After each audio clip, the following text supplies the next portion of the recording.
everyone, welcome back to my YouTube channel.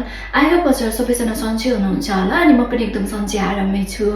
अनि आज भोलि पर्सि चाहिँ मेरो डे अफ छ। डे अफको बेलामा चाहिँ म के गर्छु सबै भिडियोहरु बनाएर पोस्ट गर्छु। हजुरलाई मन पर्छ भने चाहिँ लाइक, कमेन्ट, सब्स्क्राइब गरिदिनु होला। हजुरले सपोर्ट गर्नुभयो भने चाहिँ म पनि हजुरलाई सपोर्ट गर्नेछु।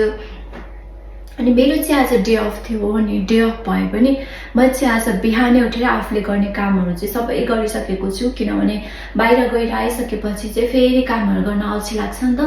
अनि त्यही भएर आफूले गर्ने कामहरु गरिसकेको छु। अब चाहिँ म छिटो निस्केर बाहिर जानुपर्ने हुन्छ। के गर्छु आजको दिनमा हजुरलाई देखाउने छु। म चाहिँ बाहिर जानको लागि रेडी पनि भइसके अनि त्यसपछि अब म चाहिँ बाहिर गएर कोसँग भेट्दै छु अनि त्यसपछि उहाँलाई पनि देखाउँछु। भिडियो चाहिँ लास्टसम्म हेरिदिनु होला। अब चाहिँ म मेरो घरबाट ट्रेन स्टेसन जानको लागि चाहिँ त्यति धेरै टाइम लाग्दैन के।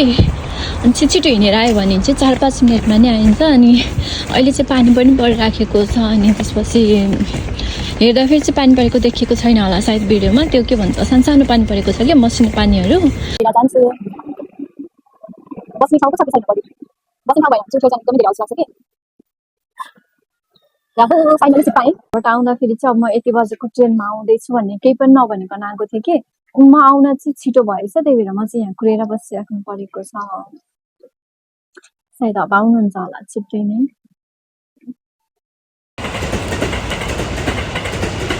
दिदीबहिनीलाई भेट्न गएको थिएँ अनि भेटिसकेको भिडियो चाहिँ मैले बनाउन बिर्सिएछु।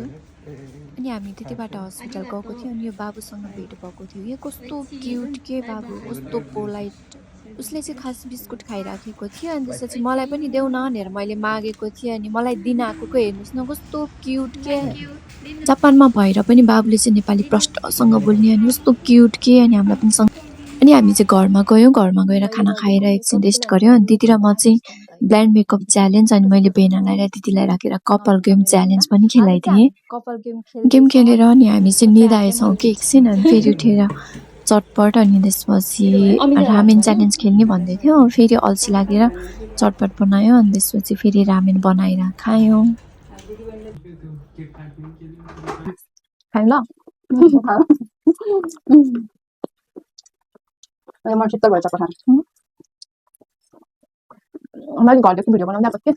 अनि मैले दिदीको घर जाने भने चाहिँ भन्छु किन खुर्सानी टोकेको खतरा मिठाउँछ यसो सर भिडियो लास्टमा हेरिदिनु मात्रै भनेको नि म चाहिँ खास दिदीको माको हो।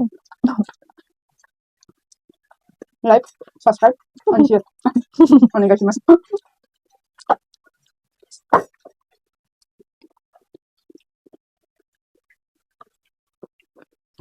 नेपालको यस्तो भएको नि गोर्खाली चटपट एकदम मिठो हुन्छ। यसमा भुटेको चना कम भयो त्यसो कम भयो अनि बदामको बदाम हाल्छ हाल्छ नि तर भुटेको चनाको जस्तो स्वाद चाहिँ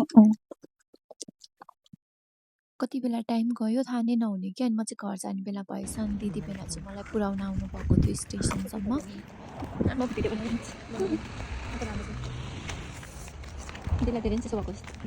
दिदी बेनालाई बाई गरेर म चाहिँ घरतिर आइदिएँ। Thank you so much for watching my video.